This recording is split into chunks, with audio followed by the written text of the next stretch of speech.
Good morning, friends. AVN of the hip is a very common problem, and people who are ignorant about it, they keep suffering for years. वो परेशान होते रहते हैं, कोई proper जवाब नहीं मिलता, इस उम्मीद में कि मैं किसी दवाई से ठीक हो जाऊं या कोई ऐसी चीज़ जिससे मेरा रोज़ का काम मैं आराम से कर पाऊं और दर्द भी ना हो। इसके बारे में लोगों को मालूम नहीं रहता है और इसके बारे में कोई प्रॉपर उनको राय बता भी नहीं पाता है। हमारे साथ ऐसे ही एक पेशेंट हैं, अजमेर से हैं, जिनके दोनों कूलों में एवीएन था और ये काफ़ी साल तक उसकी वजह से परेशान थे। आइए जानते हैं उनके साथ क्या हुआ। हमने यहाँ पे वो दोनों कूलों के उनके ऑपरेशन किए। पहले क्या हुआ? तो मनीषा जी नमस्कार। आपको एवीएन का डायग्नोसिस कैसे हुआ? एक्चुअली सर मेरे को थोड़ा सा स्ट्रेचिंग में दर्द आया था यहाँ पर क्रोन एरिया में जी। तो सर उसके बाद मेरे को लगा कि शायद कोई स्ट्रेचिंग आ गई, तो फिर मेरे को थोड़ा चलने फिरने में दिक्कत आई। तो मैंने कभी होम्योपैथिक ले लिया, कभी आयुर्वेदिक ट्रीटमेंट, कभी एक्यूप्रेशर। तो फिर जब ज़्यादा दिक्कत आई मेरे को चलने करने में, तो मैंने वो कौन है आप एक्सरे करवाया डॉक्टर से। तो डॉक्टर ने फिर कहा कि आप एमआरआई कराइए। तो एमआरआई में वो हमारे को डायग्नोस हुआ कि एवीएन है। तो फिर आपको एवीएन वो जब डायग्नोस हो गया तब आपको क्या सलाह दी गई? सबने मेरे को मेनली जो और एलोपैथिक थे उन्होंने तो ऑपरेशन ही बोला, आयुर्वेदिक वालों ने बोला वैसे ही हो जाएगा, होम्योपैथिक वालों ने कि वैसे भी हो जाएगा आपका ट्रीटमेंट। तो ये एक बहुत स्ट्रॉन्ग मैसेज है। हमारे पास बहुत पेशेंट आते हैं जो कहते हैं कि हमने आयुर्वेदिक ट्राई किया, होम्योपैथिक ट्राई किया।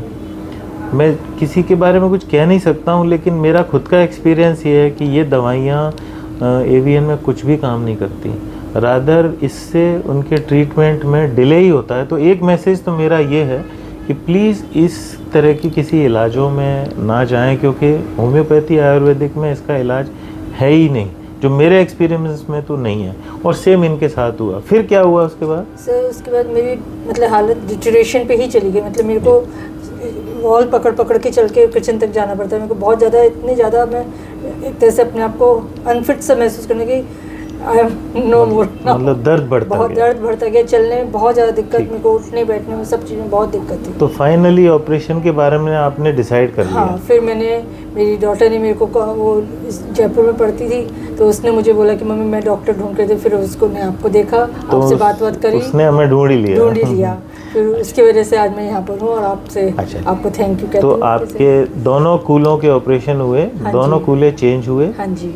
दोनों पहले और बाद की स्टेज में आपको कैसा फ़र्क लग रहा है?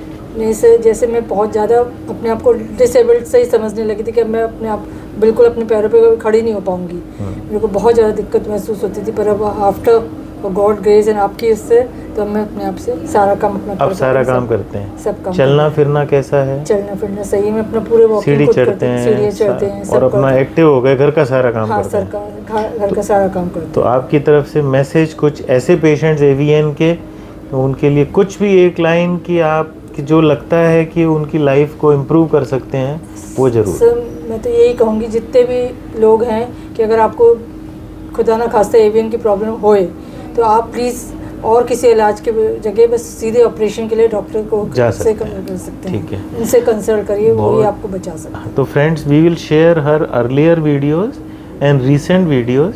We are very happy that through any means we could help someone, और हमारी सर्जरी से अगर किसी की मदद हुई और लाइफ वापस से ट्रैक पे आई, so we are happier than that patient. Thank you.